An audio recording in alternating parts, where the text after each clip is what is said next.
Let's see if this works, if I can do it with volume on mute. If it won't. Figure it out.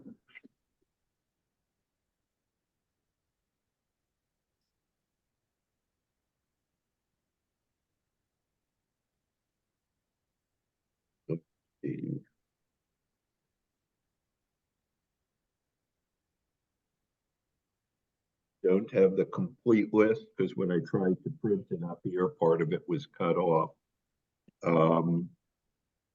But I know that we had a lot more people RSVP than are here thus far. So let's see.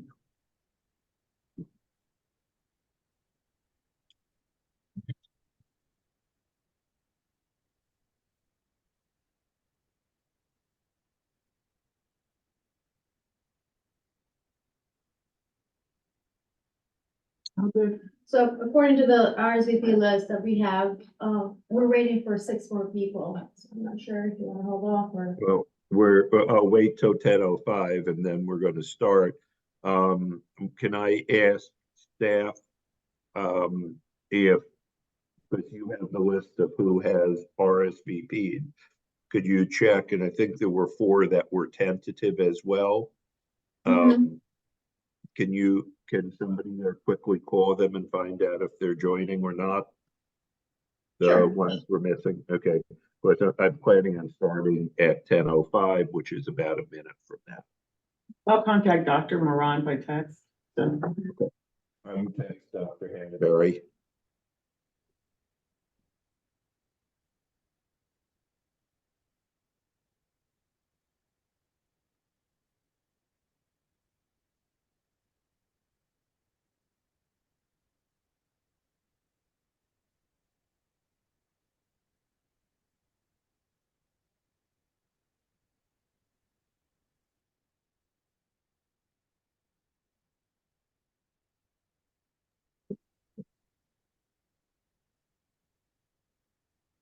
Hi, Mr. Miller. I'm sorry? No, Mr. Miller just joined. Oh, good to be here. Good to see everybody. Oh, hello. Hi, Roger. Hi, Daniel. Hi, Daniel. And I saw John too, Dr. Lindsay. Yes. Hey guys, Good how are morning. you? Good morning. Okay. Well, it is 10:05. I have not had a response yet from Dr. Hanberry. I will ask if staff can continue to call while we do this. Who is there in person in the room? Isabel, will you lead us in the pledge? Yes.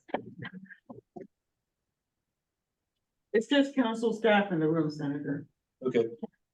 I pledge allegiance to the flag of the United States of America and to the republic for which it stands, one nation, under God, indivisible, with liberty and justice for all. Thank you. Please be seated. Okay. Okay, then. Let me, for those of you that are were not at the last meeting, and I guess the first thing we should do is approve the minutes of October 25th, 2023. Has everybody had a chance to take a look at those yet? All right, is there a motion to approve the minutes? Motion to approve the minutes.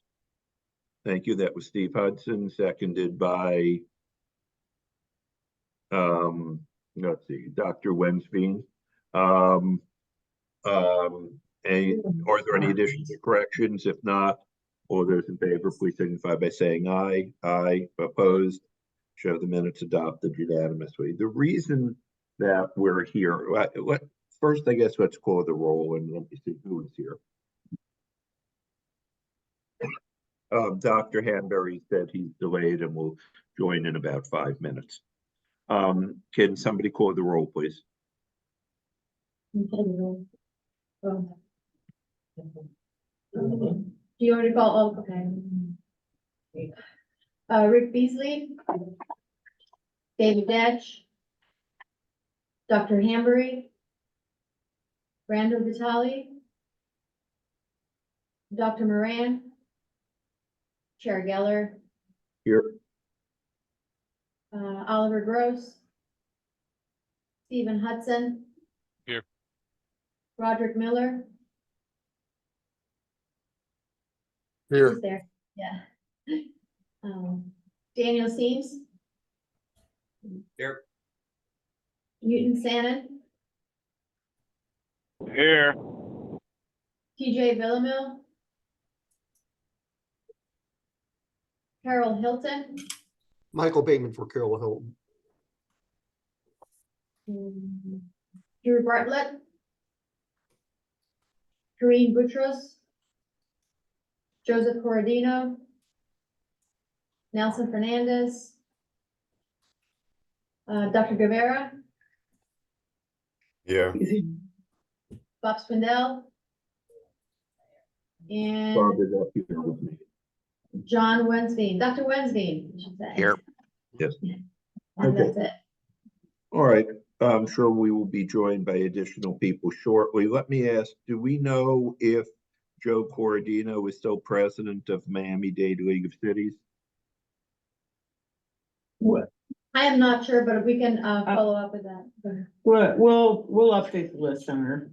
Okay, because I think that's why he was on here.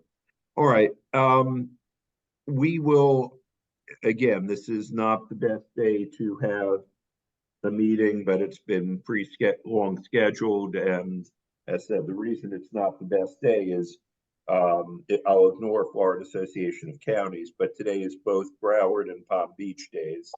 I don't know, I don't think it's dated, but I've seen most of the leadership of Broward is up here.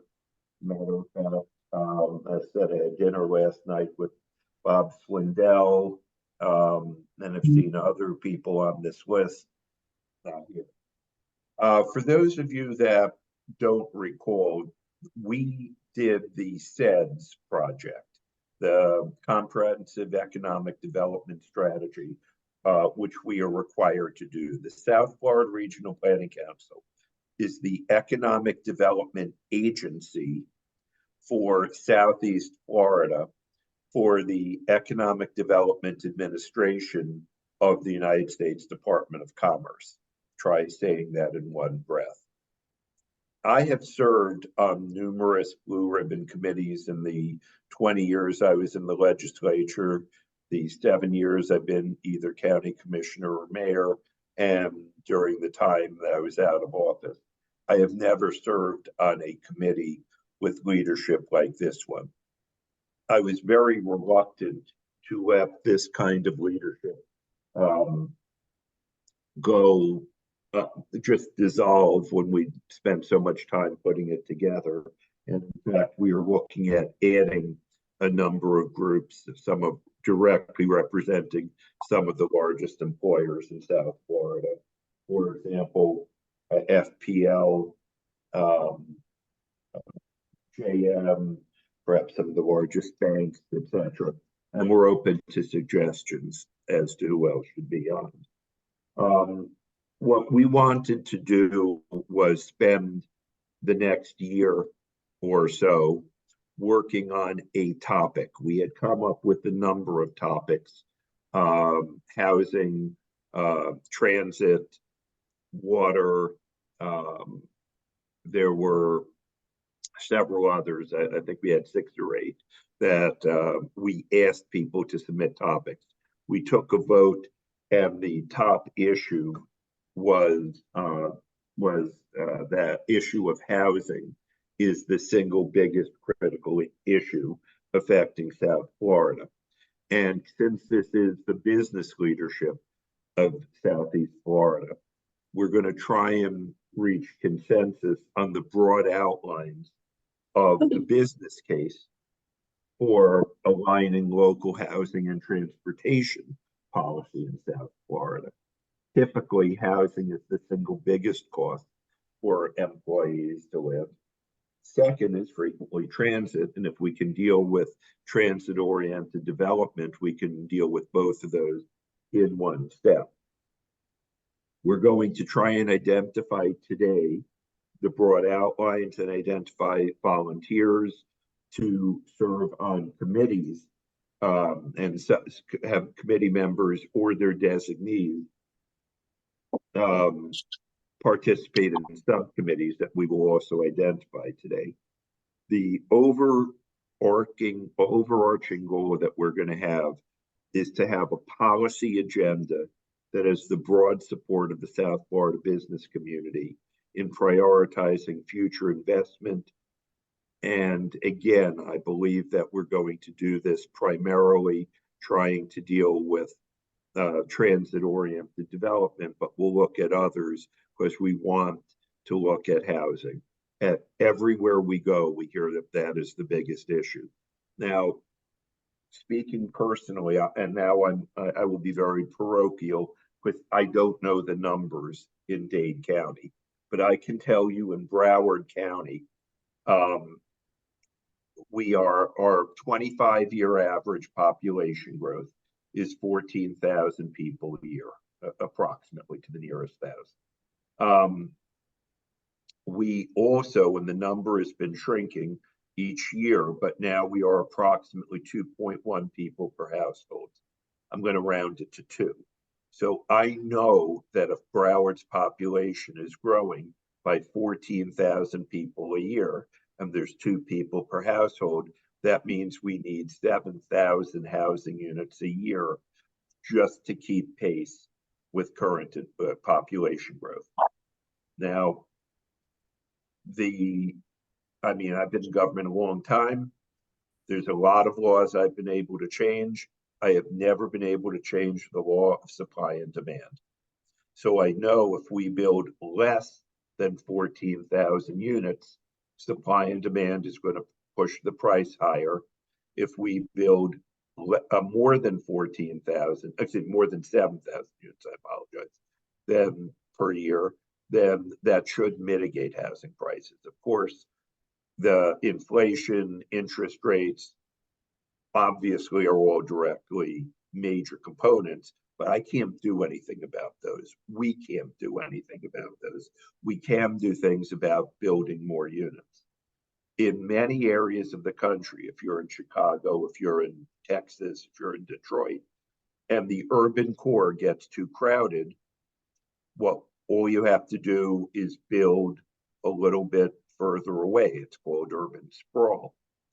In Broward, we can't sprawl at all. You go any further east or west, you get your feet wet. North and south are fully developed. Dade, the only place they can really sprawl is by crossing the urban development boundary, which has its own major issues.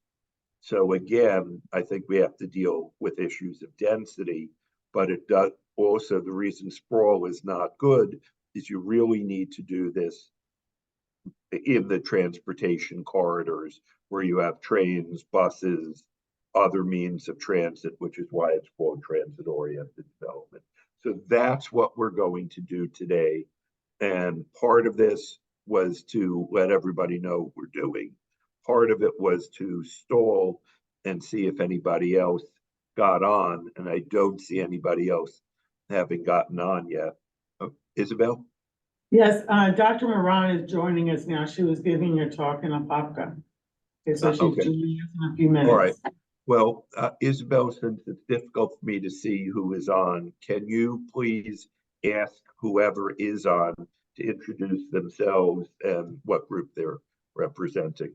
Okay, so I can tell you, Senator, so we have Dr. Guevara, Roderick Miller from the Beacon Council, Steve Hudson from the Broward Workshop, Daniel Samus from the Greater Marathon Chamber of Commerce, Michael Bateman from Career Source Broward, Newton, we all know from OIC in Sandon, Dr. Wednesday from Nova, and NSU, yeah. And that's everyone. Oh, and I see now Dr. Hanbury has joined us. Hello, President Hanbury. Very exciting. And then you have staff, and we're expecting Dr. Moran in a few minutes. Okay.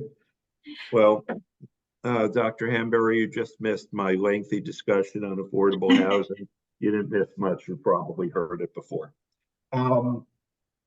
Okay, so we are now going to get really into the business case for aligning local housing and transport facility. And one of the things that when we're done, I think we need to identify what our desired outcome and deliverables are going to be. Are we looking at just a policy recommendation? Are we looking at doing an event where we declare this? Are we looking at something where we're going to try and lobby our local governments, cities and counties? Are we going to try and work with our business communities, because we have the alliance, but we need to figure out what it is that we're going to do. And at this point in time, let me turn it over to Aralda Goli, and Aralda has been our lead on the CEDS project, and also Randy DeShazo, who is a relatively new hire. Randy is now the deputy director of the South Florida Regional Planning Council, and also wears several other hats. So I don't know, Randy or Aralda, I don't know who is speaking, but take it away. It will be me, and I just have a couple of slides, mostly just introductory.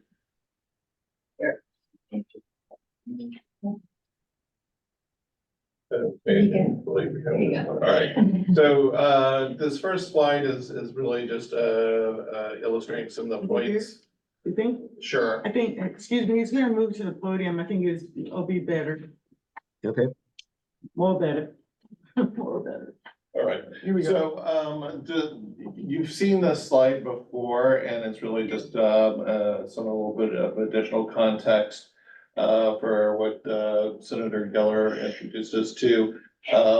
Just as a reminder of where we stand, the chart on the right gives us the jobs per dwelling unit permits growth on the vertical axis, and then going across is the 10-year growth in jobs as a percentage change. And what it does is it helps contextualize how fast housing is going with respect to job growth. And so of the cities that are showing relatively high job growth, Houston, Seattle, Atlanta, Dallas, the Miami greater MSA is lagging most of those other urban areas in terms of housing development, much for the reasons that Senator Geller mentioned. As a result, we have both one of the worst house price to income ratios in the country, the fourth worst commute delay in the US, probably a little bit worse today considering the closure of the tunnel in Fort Lauderdale, and ninth in the world. So all of those things together amount to a lot of additional costs faced by commuters, by people seeking housing, and it affects the access to labor and the access to jobs by people seeking work, all of which are constraining factors on our economic development. So if you'll go ahead and move on to the next slide. Those factors also help compound poverty, and as you can see on the far right, we compare rather unfavorably with the country's largest metro area, the New York metro area, in terms of that ratio of home price to median income. So we have a lot of work to do. As I mentioned before, the combination of travel costs, commute costs, the cost of delay mean that we are facing about $1,800 extra that commuters have to pay getting back to work and home. Wow. So that's a pretty significant cost, especially for people with limited incomes. You go ahead and go to the next one. So to address these issues and hopefully develop a policy agenda, which we're calling for now the business case for linking housing and transportation policy, we've developed this working outline. Now, the point here is not to be top down. This is just a suggested framework for thinking how we might put all the different issues into little pots that will help guide the overall project, both in terms of a written document and potentially a large public event to kick off the release of that document later this year. So just to talk a little bit about what you see here on the screen, there's a lot of background information. There's a lot of work Randy, I that's- would like you to spend a little more time on this one particular page.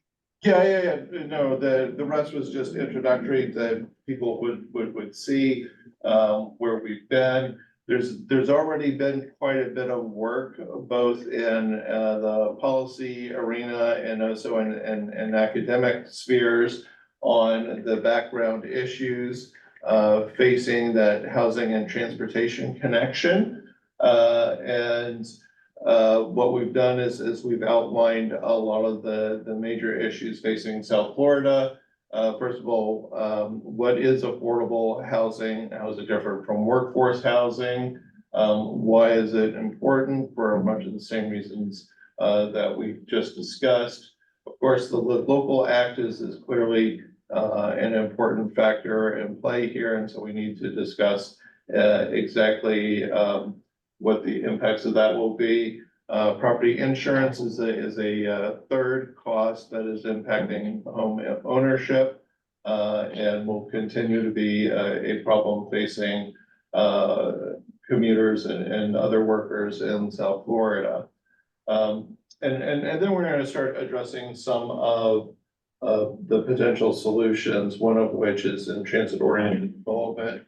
But to build greater context and to ensure that there's a greater connection to the South Florida situation, we're going to look specifically at some of the economic impacts of the lack of affordable housing specifically, and then in relationship to the transportation system. There are two different paths here. One is through a literature review, because there's been so much work already devoted to these different topics. But there's also a lot of the economic modeling that we hope to bring to bear to show what are the specific impacts that we can see to individual pocketbooks, as well as to the overall productivity of the South Florida economy, and also by its county subcomponents. So broadly speaking, the impacts to the economy involve not just increased poverty, the precarity of housing, the reduced workforce productivity, given the loss of time spent and going back and forth, but that's also an impact that is faced by employers who also see a loss of productivity due to congestion and the difficulty of attracting employees. Both in terms of workforce and individual capacity, as well as just simply the fact that congestion is a discouraging factor for attracting employees from further away. Then there are the strain on social services, as we've also touched upon. And then some of the demographic trends, I think Senator Geller alluded to this, that household sizes in Broward and a little bit different. Some other counties are about 2.1 per household. And that is likely to change in the coming years because of the aging of the population and the changing needs of the household. While the population is aging, what we also see is that more and more younger people are staying at home because they cannot afford a place on their own. So you will see older couples with increasingly older children who stay at home because they simply cannot afford to move out. So that is one of Randy, the bigger trend that I had been referring to on household size shrinking is people are having fewer children. So that may be counterbalanced by by older people with adult children, but Right. It used to be, and I don't have the numbers in front of me, that the average household had 2.3 children or something, and today that number is just decline. It has been declining for years and years, and that's an important factor as well. Please go back to where you were. Okay, thank you. So there's a couple of ways of addressing these issues, both at housing and transportation connection through transit-oriented development, but also through greater provision of affordable housing across the board. One aspect that we'll directly tackle is that specific connection and transit-oriented developments. What are the different benefits of transit-oriented development, not just in terms of making housing available, but also providing transportation system-wide benefits, as well as helping to revitalize some of our downtown areas by having people on the street at different hours of the day, looking for different kinds of services and contributing to the overall vibrancy of the downtown environment, or other transportation corridors. And Now, less greenhouse gases because and then fewer fewer greenhouse cars gases. driving long distances. Exactly. So those are some of the other benefits for environmental benefits. And then we need to talk about why is this so difficult?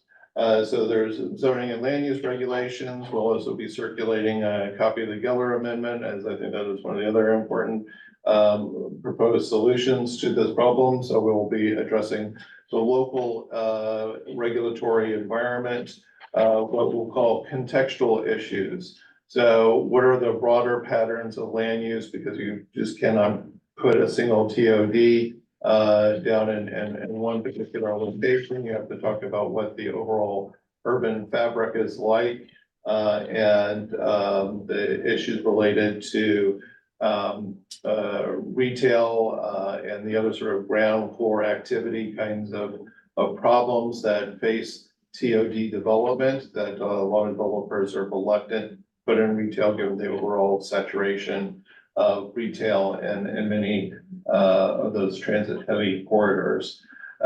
Financing and funding challenges are often issues with seeking funding, financing, multi-use or mixed use kinds of projects.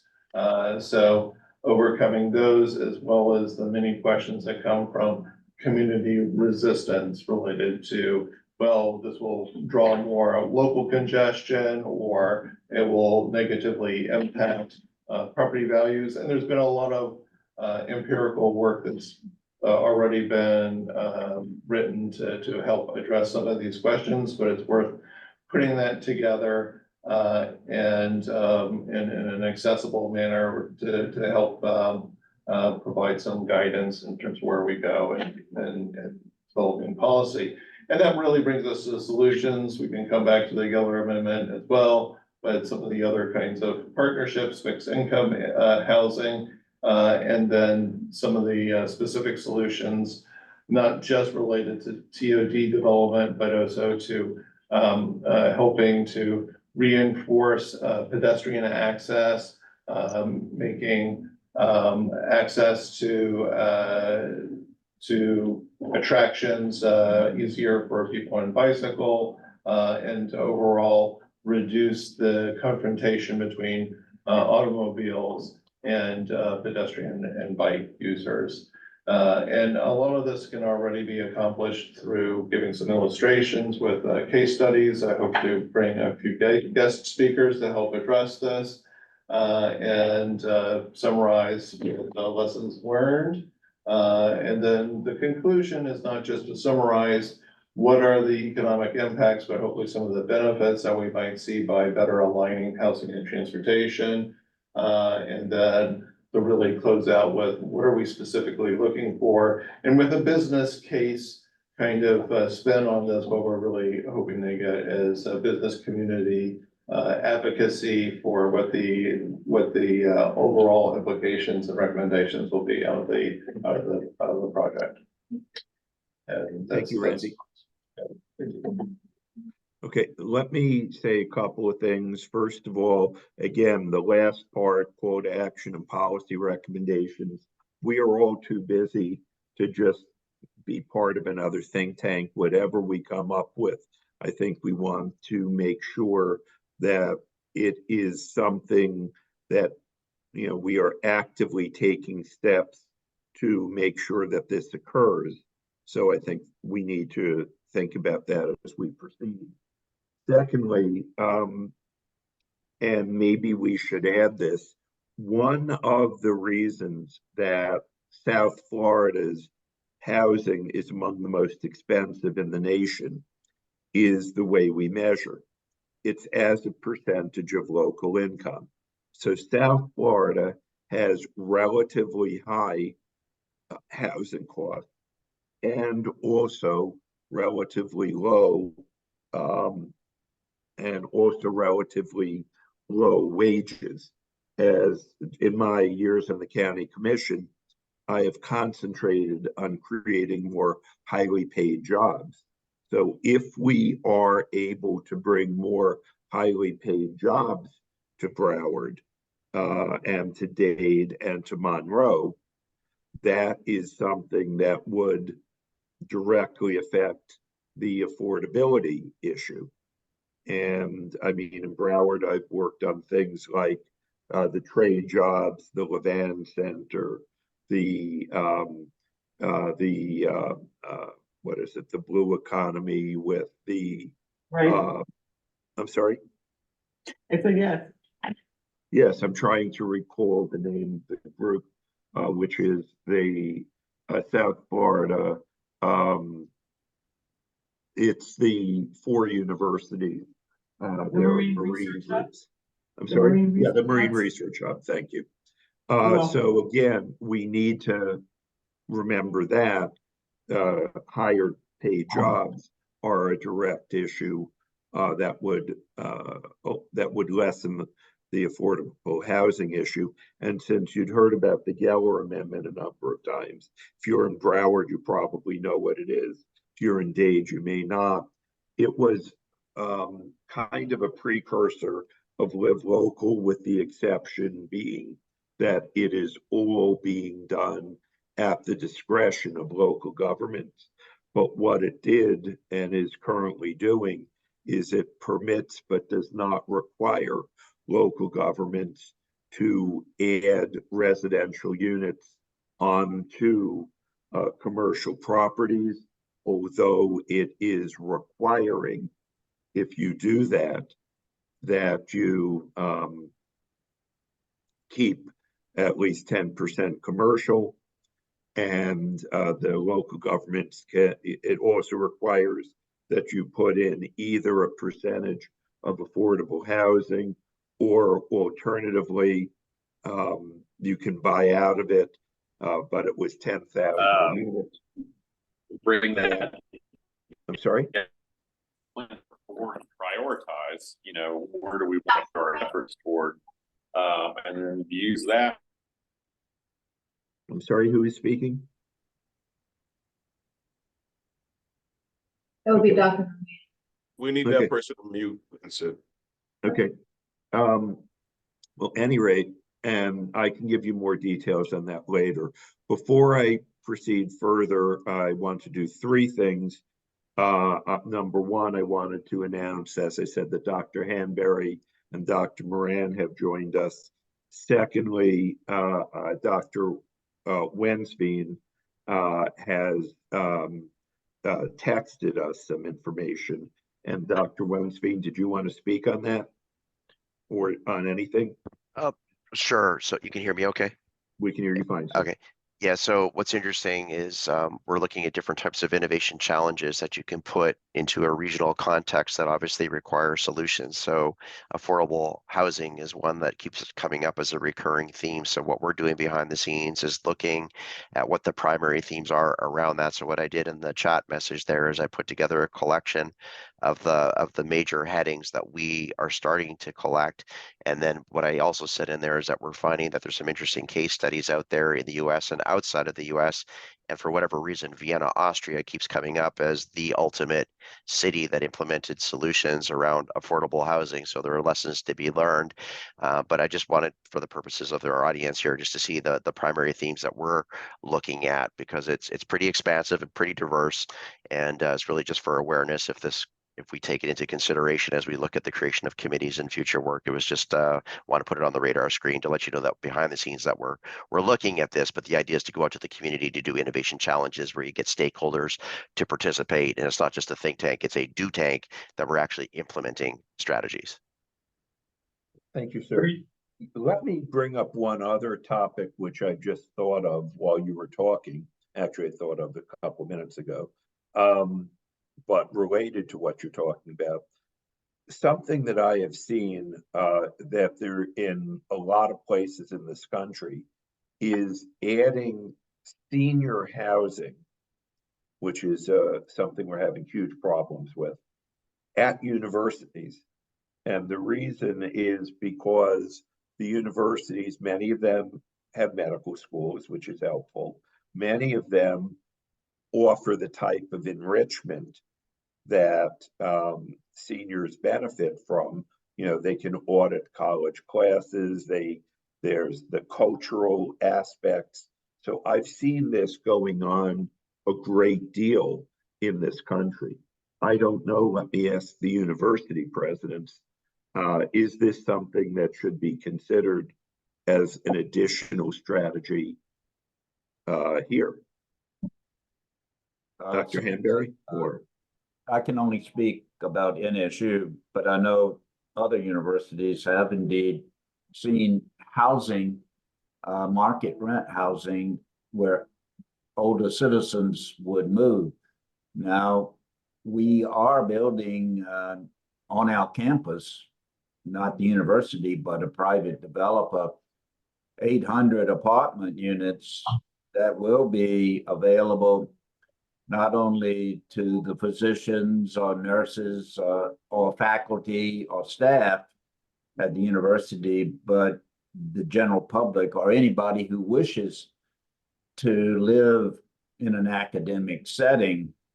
And many of those are we have close to 500 people in our lifelong learning program all over South Florida who have said they plan on moving into that. So what you're saying is exactly right.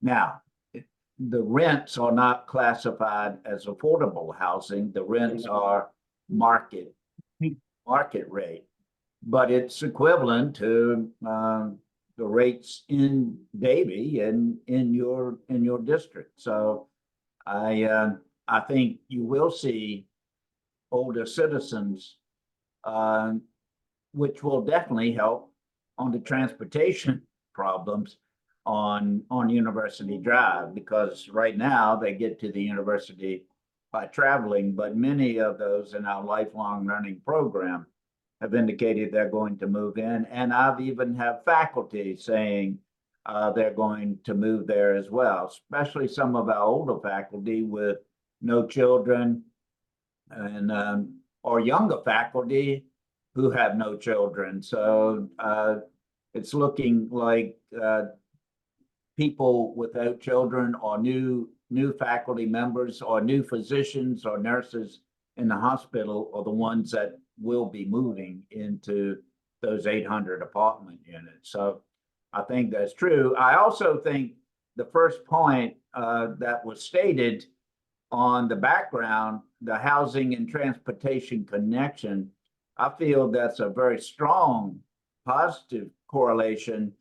I think if we do solve the transportation issue, we will solve the housing issue, because the transportation issue will make it more direct to get the housing to the job market without having to get into the car, and having the housing easy accessible to the job area is really where I find interesting. And instead of trying to say we're going to build all the affordable housing, because then you have all the zoning problems, which I can assure you come about at city councils and county commissions about where affordable housing is going to be. It's always not in my backyard.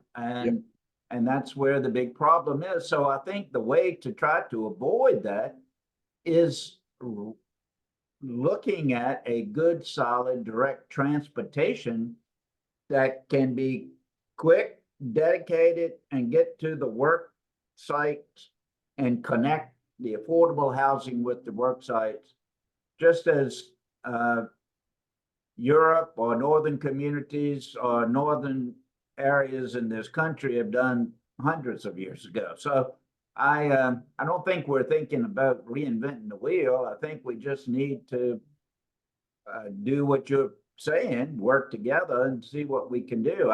I'd like to see us now, all of the county commissions that embrace this study, to really work together about, now, let's go ahead and implement that and make some applications for grants. I've never seen the federal government more willing to send funds out for the infrastructure that has gone on, and transportation is one of the key things of that infrastructure, because I think the feds have even recognized that solving the transportation problem is a direct connection with the housing. So so NSU is doing what you're recommending, and I know University of Florida, but good God, that's in Gainesville. They're building housing on their campus like we are. I don't see Miami doing that, or even FAU or FIU, and I would encourage them to look at that now as well. Well, that's something, I guess.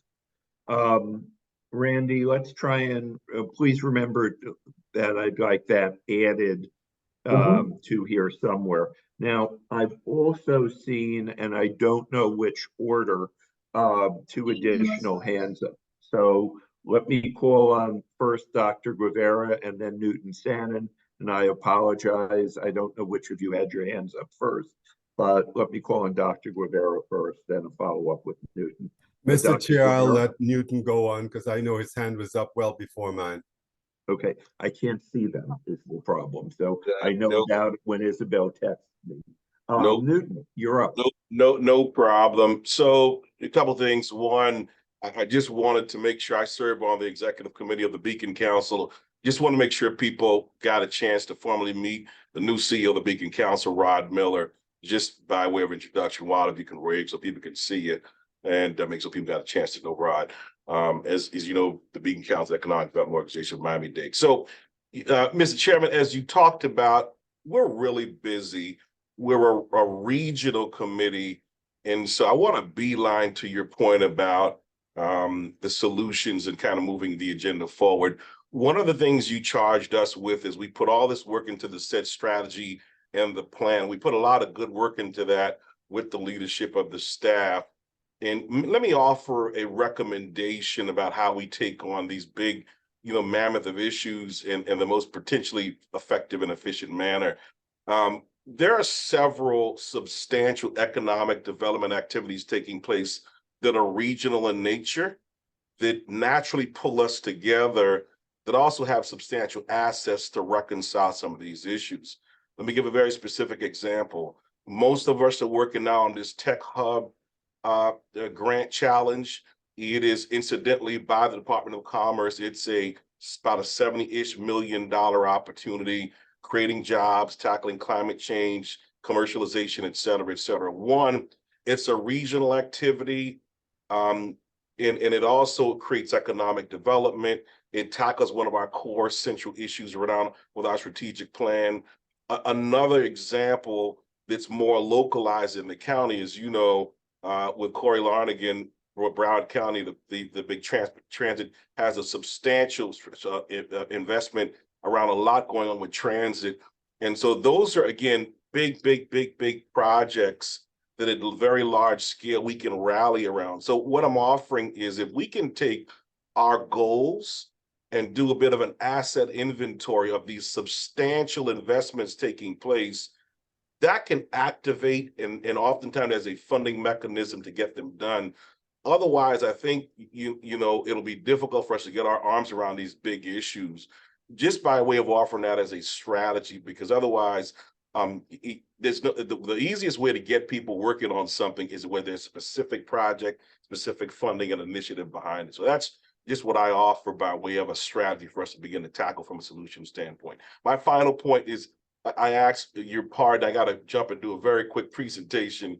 I chair the Workforce Committee for the Secretary of Corrections, and I'll jump right back on in about 5 minutes. I got to leave in about 5 minutes, I should say, but I wanted to offer that, Mr. Chairman, as a solution, by the way. Thank you, Newton. And, you know, staff of SFRPC has been very active in the Tech Hub, helped organize that in its early days.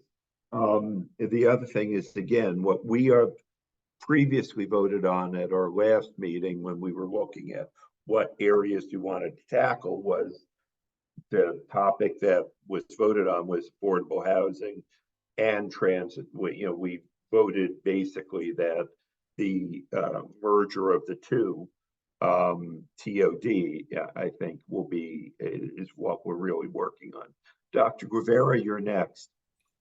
Yes, sir. And first of all, I know Newton just left, but I think his idea for this inventory of big projects that are already happening is a great way to begin that, because I will just tell you from my perspective in Monroe County, in looking at housing in particular, we are all looking at it. I know the school board has a project going on, the sheriff has a project going on, and we have a project that we're hoping to bring online because there are a lot of complicating issues. And President Hanbury, in terms of what you mentioned, it is fairly common, Mr. Chair, across the country for private institutions in particular to use that senior market as a way to both generate revenue, add some diversity on their campus, have that lifelong learning piece going, and to have people who are permanent residents or semi-permanently residing on their campuses. I believe that our colleges and universities have to be part of this solution, because whether it's the senior piece, for us, we were contemplating building a residential hall for students. And the more we looked at that, the more I realized that it's pointless building a residential hall for students, because I can't find employees to serve those students, to get them graduated and to provide the services that they needed. And because we are so constrained, as I said in my note, we don't have the ability to sprawl. So in looking at the footprint, we had to get special legislative permission to be able to put a building in a spot where we can maximize the use of that space. So I think it's clear that that universities have to be part of the solution, because in addition to the permanent resident piece of this, when you consider that today, as institutions of higher education, we are dealing with a significant population of students who are A, dealing with food insecurity, and B, dealing with homelessness.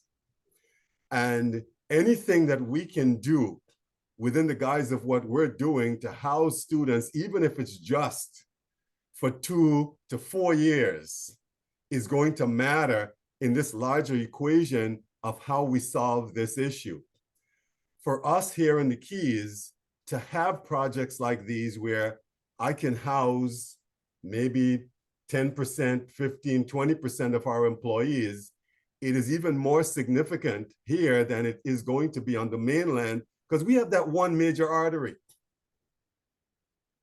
And right now, I know Daniel has been pushing his notion of an air taxi service, but I don't know when that will get off the ground and what issues we're going to have to deal with NAS, Key West, and everybody else down here fighting for space. But this notion of having people close to where they are operating, working, is, it's a bigger issue here for us in the Keys. And I agree with what's been said. And I would also say that from Monroe County, we have to look at it slightly differently, because we won't have the same kind of economies of scale that you can generate on the mainland. Let me say a couple of quick things. First, Brando Vitale, who's president of BBX Capital, has also now joined us. And Dr. Guevara, Monroe County is unique. It's just very different than Dade, Broward, Palm Beach because of the one road that you're talking about and the population size. But Randy, I do think that, again, we need to add university-based housing as one of the additional topics. And finally, Dr. Rivera, this week I saw in the weekly edition, I get it each day, but I get a week at home of the South Florida Business Journal. The cover article was on air taxis and saying that they expect them to be commercial here within the next 5 years. So we'll see. Were there any other hands up, Isabel? Or if not, I don't believe so, Senator. okay. Well, then I want to go back now that we've seen the list that everybody that Randy was just describing. All of you have been sent that list.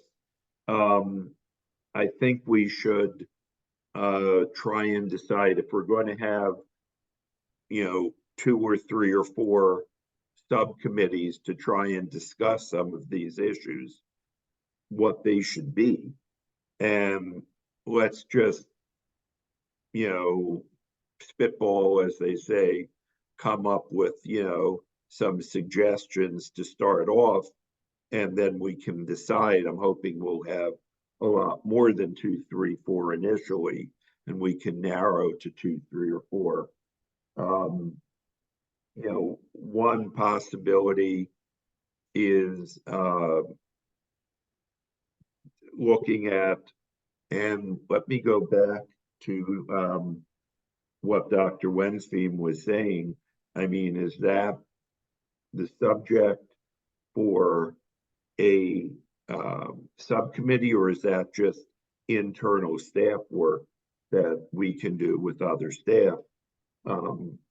Maybe, again, I think, is TOD too large of a concept for a subcommittee, or should that be a subcommittee? Again, university-based housing, potentially.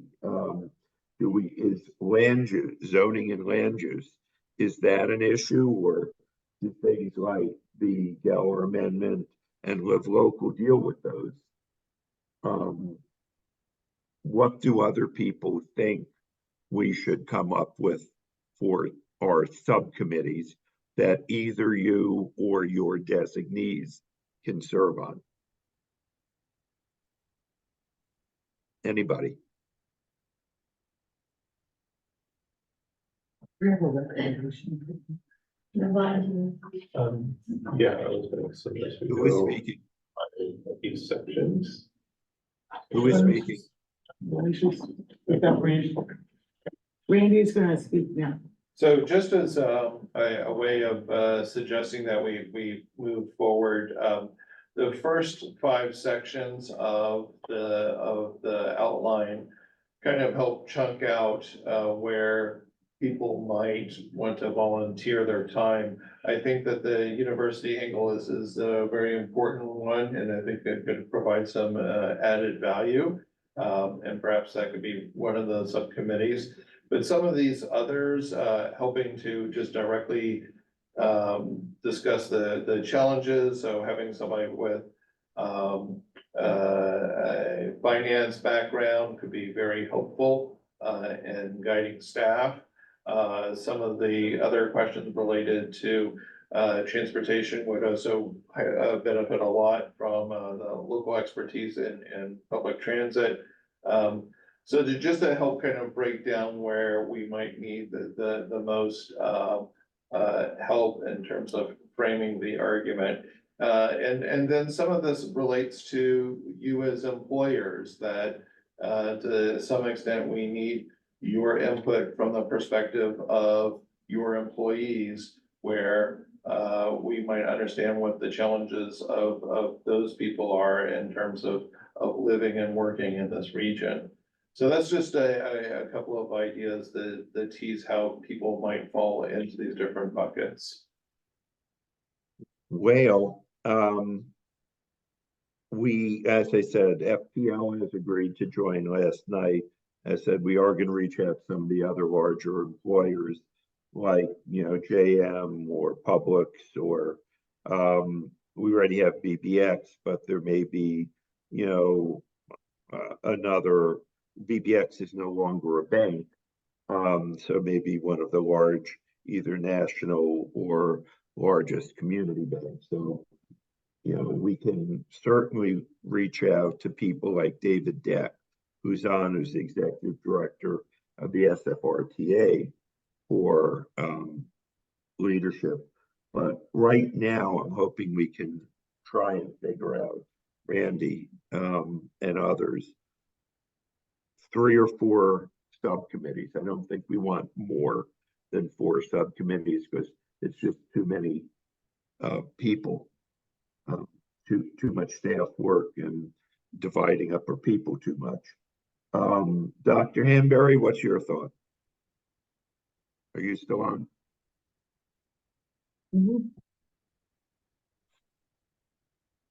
Dr. Hanbury still on? Yes, he is. His camera's off, but his name is up. So So he's probably walked away momentarily. I know how that works. Steve, what's your thought? Steve Hudson. Hang on, sorry about that. I'm willing to help out where I can. Broward Workshop, we have Walter Duke that is intimately involved with all things affordable and attainable housing, or what do we call it now? It's housing affordability. So wherever I can help leverage the workshop to help out. Okay. Do you have any ideas on what subcommittees? If not, if this group doesn't, what we'll do is just staff and I will have to come up with the subcommittees, but I'm hoping that people on this call today can come up with some suggestions for what subcommittees we should have. Well, you did say something earlier that that resonated was, this is not just a think tank. If it's going to be, it needs to be a solutions tank or whatever the terminology is. And that's why I want the large employers on, because they also have their own large cloud. Gotcha. So I guess when you ask that question, just making sure that we're not reinventing the wheel. And then we can leverage off of the other organizations that are doing the same thing, the collaborations that will work well. So, okay.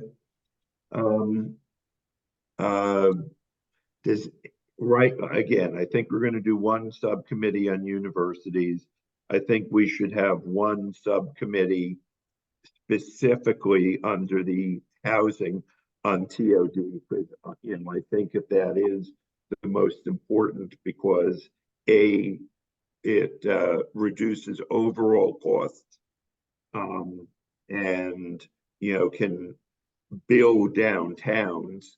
If you're, again, if you do what's that place in Boca, the mixed use that everybody wants. I'm sorry. Yeah, Meisner Park. Great idea, but doesn't work if you pop it in the middle of nowhere. You need 10 Meisner Parks right next to each other to get the density that you need to make them work. And that is what TOD is. You build it all along the corridor. So we'll do one on universities, one on TOD. What other suggestions do we have? If not, if there are no other suggestions, we'll work on it with staff. Isabel? Yes, Senator Geller, I just want to mention that Dr. Hanbury has to leave because he has a meeting downtown at 11:30, but also I would suggest that we convene the employers, get input from them as what they see as the challenges. And then we can adjust as needed. I do have one suggestion. Yes, sir. I mean, I think it might make sense, you know, the new guy, you don't want to talk too much because you just don't know what you're stepping in. But it seems like, you know, that no matter what, when you're talking about affordable housing financing is always a question. And I suspect, you know, whatever solutions emerge, there are going to have to be some innovative financing solutions. So it may make sense to have a group that specifically looks at financing. I think that makes sense. And that could include both, you know, loans, but it could also include, you know, tax incentives and benefits, things of that. Absolutely. Okay, so financing, and then we'll talk with the large employers and see if there's anything else that people want to deal with. Mr. Chair. Yes. Dr. Rivera? Yes. All right. I agree with the notion of finance as well. And but I do believe that, and I think you mentioned this earlier, that we may also want to look at zoning and land use as a separate subcommittee, because it's a particularly problematic issue. I know, and as small as we are here in the Keys, we have our own internal issues with that, because the municipalities see things different to the county, and just a host of issues. I would also add that the group that you're proposing to be universities be called higher education, so that we don't lose the potential for some good talent that are not university people, and then they complain that, well, we're not a university. So just a couple of thoughts. No problem with that. When I am not in real life, when I'm not playing politician, I'm a zoning and land use lawyer. So I can tell you, I know what you're saying about the local governments. Every city says they want affordable housing. And then when there's a project to put in affordable housing, 30 people in red shirts show up and the city changes its mind. So I'm not sure how we fix that, but it certainly is an issue. And Dr. Moran has pointed out that flooding is another big issue, although Dr. Moran, you've heard my views that we're all going to be underwater because of the rain, and we live in a tropical rainforest or tropical monsoon. And if the Army Corps doesn't fix the canals, we're all going to be underwater. But I don't want to get into another topic here. All right, I think that we have gone about as far as we can go today.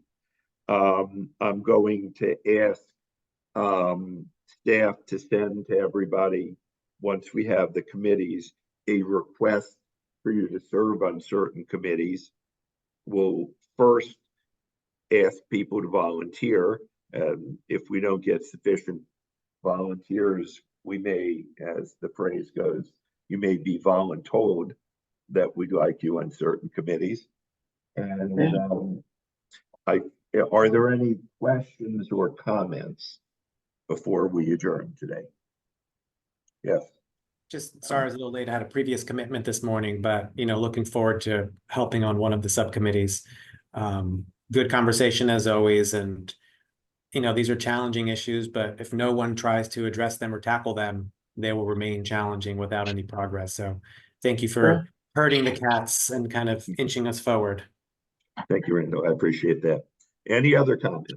Mr. Chair, just a housekeeping item. Will Isabel or somebody like Randall from staff be on the various subcommittee meetings? Yes. Okay. Yes. Which is why we try not to have subcommittee meetings, the same day. Yes, okay, great, thank you. Okay. Anyone, any other comments? Any other comments? I think Dr. Weinstein had his hand up. Okay, can't see it. Dr. Weinstein. Sorry, I Dr. had, Weinstein. yeah, no, sorry, I had somebody at my office door, so no, I'm good, thank you. Okay. Anyone else? Anyone else? Going? Going? Going? Gone. All right, I'd like to thank everybody for being here. Next meeting, we will have invited some additional people to serve because we'd like to bulk this up so that when we do come out with our presentation, we have, in addition to all of you who are well-known people in South Florida, I'd like us to get another 4 or 5 particularly large employers. So thank you for being here today, and we'll let you know when our next meeting is, and we'll contact you before then. Okay? Thank Thanks you. for being here, and meeting is adjourned. Thank you. Bye. So,